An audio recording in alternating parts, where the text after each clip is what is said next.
Welcome to another edition of Biblical Errancy Commentary, the series that takes a critical look at Scripture, pointing out its numerous errors, contradictions, and fallacies.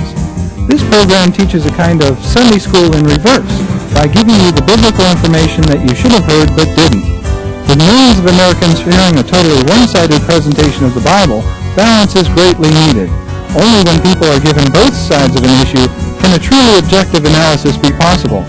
And here to provide the alternative perspective is the editor of Biblical Errancy newsletter, Mr. Dennis McKenzie.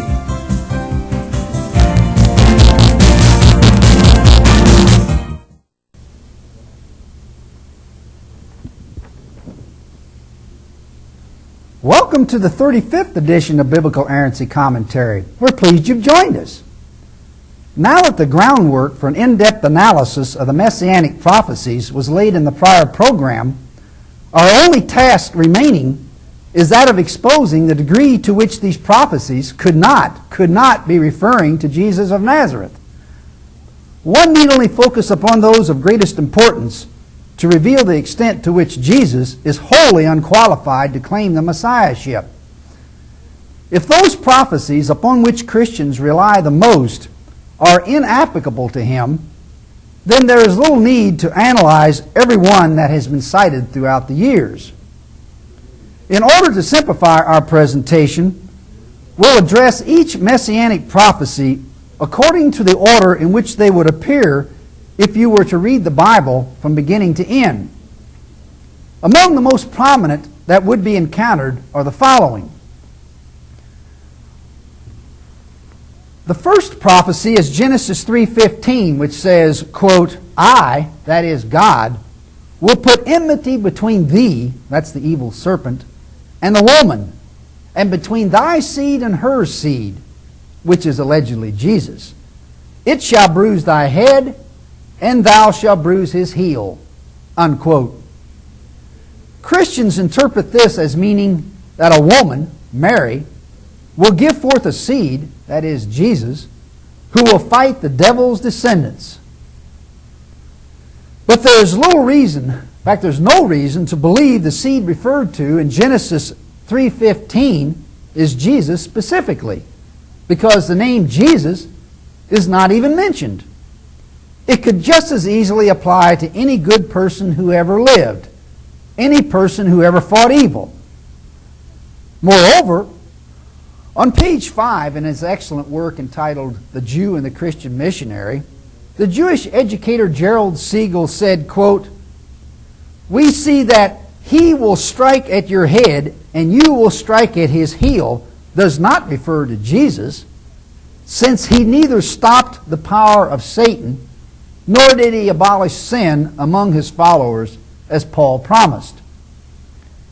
It is therefore clear that the Christian missionary interpretation of Genesis 3:15 is nothing more than another Christological dream that may be placed in the category of those prophecies unfulfilled by Jesus and which Christian missionaries hope will be fulfilled in what is called the second coming, unquote.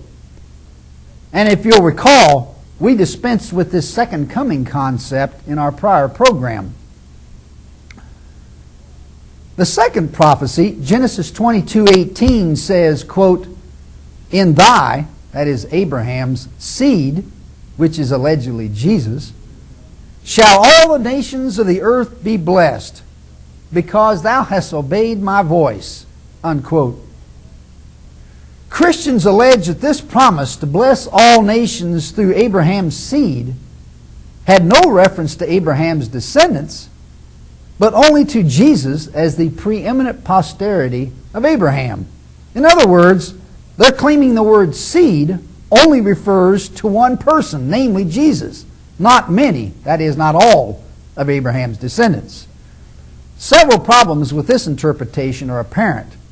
A, the prior verse, Genesis 22:17, not 18, clearly shows that no single person is meant. It refers to all of Abraham's posterity by saying, quote, I will multiply thy seed as the stars of the heaven and as the sand which is upon the seashore, unquote. B, By using the word descendants, which is plural, instead of seed, the Revised Standard Version in particular is conceding that many people rather than one are meant.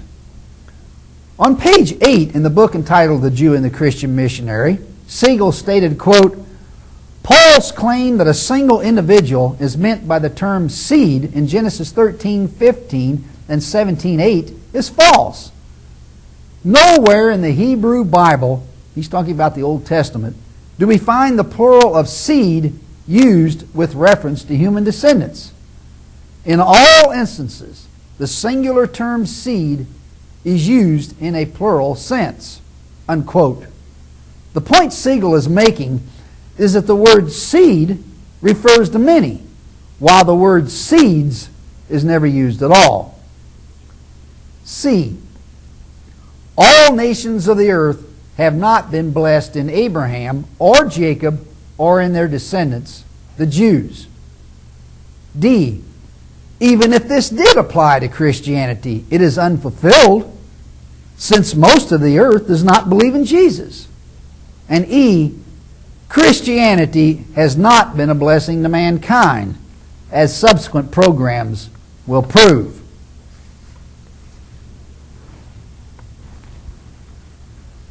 The third prophecy, Genesis 49:10, is one of those predictions in which apologists place a great deal of stock. It says, quote, the scepter, a scepter is a rod or a staff that rulers hold. It shows their symbol of authority.